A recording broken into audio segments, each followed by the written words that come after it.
আচ্ছা, তোমাদের আগেও আমরা বলেছিলাম যে স্মার্ট গাইডেন্সের পক্ষ থেকে একটা নতুন উদ্যোগ আমরা নিয়েছি। হিস্ট্রি অপশনালের জন্য এখানে স্পেশাল ক্লাসের ব্যবস্থা করা হয়েছে। আম, এটা শুরু হতে চলেছে 11 এপ্রিল থেকে। অপশনাল হিস্ট্রির একটা খুব গুরুত্বপূর্ণ দিক আছে। অনেকেরই ধারণা বোধহয় অপশনাল হিস্ট্রিতে নাম্বার তোলাটা কঠিন, তা কিন্তু নয় অ্যাকচুয়ালি। যদি তুমি ঠিকঠাক পদ্ধতিতে লিখতে পারো, ঠিকঠাক স্ট্র্যাটেজি ফলো করে লিখতে পারো, তাহলে কিন্তু হিস্ট্রিতেও একটা খুব ভালো নাম্বার তোলা সম্ভব। আমরা কিন্তু দেখেছি অতীতে হিস্ট্রি নিয়ে অনেকেই খুব দুর্দান্ত রেজাল্ট করেছে, এবং সাম্প্রতিক অতীতেও আমরা দেখছি যারা সিলেক্ট হয়ে মানে ওদের একটা বড় পোর্শন কিন্তু অপশনাল হিস্ট্রি ছিল। তো সুতরাং এক্ষেত্রে স্ট্র্যাটেজি এবং লেখার স্টাইলটা খুব গুরুত্বপূর্ণ।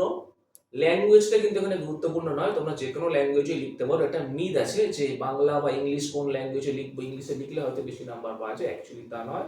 অন্তত যারা সাকসেসফুল ক্যান্ডিডেট তাদের যদি তোমরা দেখো, দেখা যাবে বহুজন কিন্তু বাংলায় লিখে খুব সুন্দর নাম্বার পেয়েছে এবং সিলেক্ট হয়েছে অ্যাক্টিভিটি।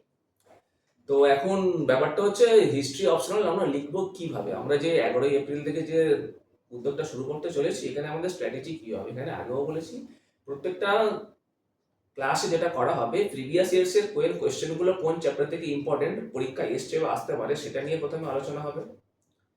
এরপরে কি হবে, ওই ওই প্রত্যেকটা টপিকের উপর কোন কোন জায়গা বা কোন কোন অ্যাঙ্গেল ধরে উত্তর লেখা যায় এ নিয়ে বিস্তারিত আলোচনা হবে। সেক্ষেত্রে আমি যেমন বলবো, তোমাদের মতামত আমি শুনবো।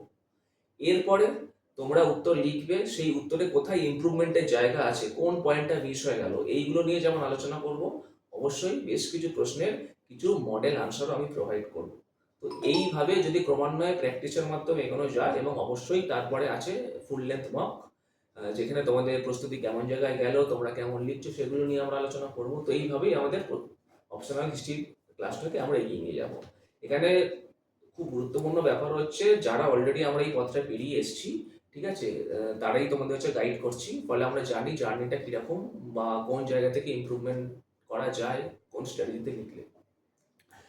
এখন একটা আমি সহজ এক্সাম্পল দিই। যেমন ধরো, সাপোজ এসছে হরপ্পা সভ্যতার পতনের কারণ, ঠিক আছে। তো এটাকে যদি আসে, আমি কিভাবে কি স্ট্র্যাটেজিতে লিখবো। দেখো, প্রথমে যে প্রশ্নটা এসছে সেটা সম্পর্কে তোমার পূর্ণাঙ্গ নলেজ কিন্তু খুবই দরকার। এইবার এই নলেজটাকে আমি কোন অ্যাঙ্গেল থেকে ধরবো, কোন কোন অ্যাঙ্গেলে আমি গেলাম, এবং সেই জায়গাগুলোতে বিভিন্ন হিস্টোরিয়ানরা কি বলেছেন, তাদের কি কনসেপ্ট, এবং সেইগুলো বিশ্লেষণ করা, এবং একদম এন্ডে গিয়ে নিজের একটা জিনিস মানে হচ্ছে বলা যে এই জায়গাটা থেকে আমি কি মানে পেলাম বা আমি কি বুঝলাম। এটা খুব গুরুত্বপূর্ণ একটা জায়গা। মানে একদম অ্যাসপিরেন্সের অ্যাঙ্গেল থেকে তার নিজস্ব দৃষ্টিভঙ্গিটাও বলা দরকার। যেমন এই প্রশ্নে যদি আমি বলি, প্রথমেই আমি টানবো কার মত। আমাকে প্রথমেই জানতে হবে যে এই হরপ্পা সভ্যতা কিন্তু একটা নির্দিষ্ট কারণে এর পতন হয়নি, এর পিছনে কিন্তু নানাবিধ কারণ দায়ী ছিল। এইবার সেই অ্যাঙ্গেলগুলোতে আমি ঢুকি। প্রথমেই আমি বলতে পারি জলবায়ুর পরিবর্তন এবং বাড়িপাত হ্রাস। এটা কে বলছেন? Mortimer wheeler. তিনি বলছেন যে হরপ্পা সভ্যতা, জানি বাড়িগুলো হচ্ছে তোমার টেরাকোটা ব্রিক্স বা পোড়ামাটির ইট দিয়ে তৈরি হয়েছিল। এই ইট পোড়ানোর জন্য কিন্তু প্রচুর কাঠের দরকার হতো, আর সেই কারণে কিন্তু ব্যাপক হারে বৃক্ষচ্ছেদন করা হতো। এবং এই বৃক্ষচ্ছেদন বা বনভূমি ছেদনের ফলেই কিন্তু একসময় সিন্ধু সভ্যতা অবসর মরুভূমিতে পরিণত হয়।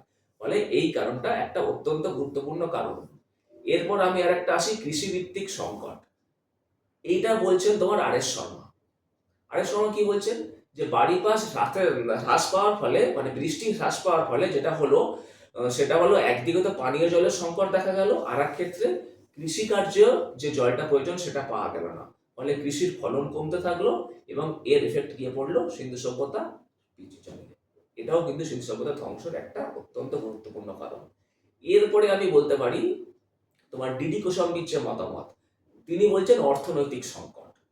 কোন অ্যাঙ্গেল থেকে অর্থনৈতিক সংকট? আমরা জানি যে সিন্ধু সভ্যতায় কৃষিকার্য হলেও খুব গুরুত্বপূর্ণ একটা দিক ছিল ব্যবসা বাণিজ্য, এবং সিন্ধু সভ্যতার অর্থনীতিটা কিন্তু এর উপরই নির্ভরশীল ছিল। এখন মেসোপটেমিয়া প্রভৃতি যে সমস্ত জায়গার সঙ্গে বাণিজ্য চলতো, সময়ের সাথে সাথে সেগুলো কিন্তু হ্রাস পেল।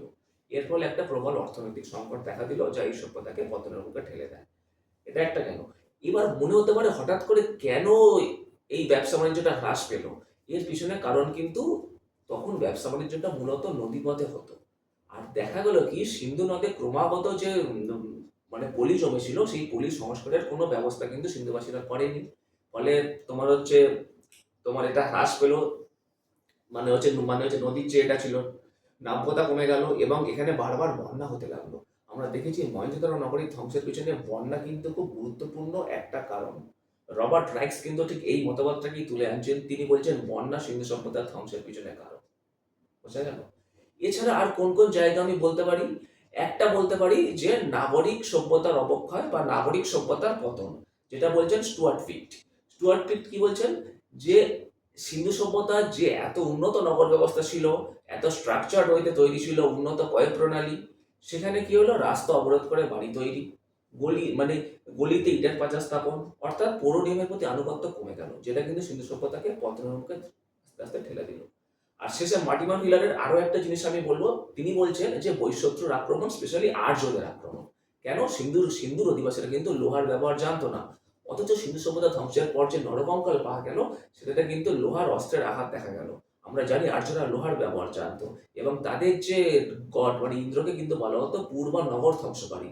সিন্ধু সভ্যতা ছিল কিন্তু নগর কেন্দ্রিক। তো এই পয়েন্টগুলোকে একত্রিত করে মনে হচ্ছে বৈশত্রুর আক্রমণ একটা বড় জায়গা। তাহলে দেখো, সিন্ধু সভ্যতার কিন্তু বিভিন্ন পতনের বিভিন্ন অ্যাঙ্গেল নিয়ে বিভিন্ন ঐতিহাসিকদের দৃষ্টিভঙ্গি এখানে আলোচনা করার মাধ্যমে উত্তরটাকে এগিয়ে নিয়ে যাওয়া হলো। আর শেষে তাহলে কি বলতে হবে? পরিষ্কার এর থেকে অ্যাসপিরেন্টদের যে জিনিসটা বলা উচিত সেটা হলো যে এটা একটা ধীর, বহুমাত্রিক এবং দীর্ঘস্থায়ী প্রক্রিয়া।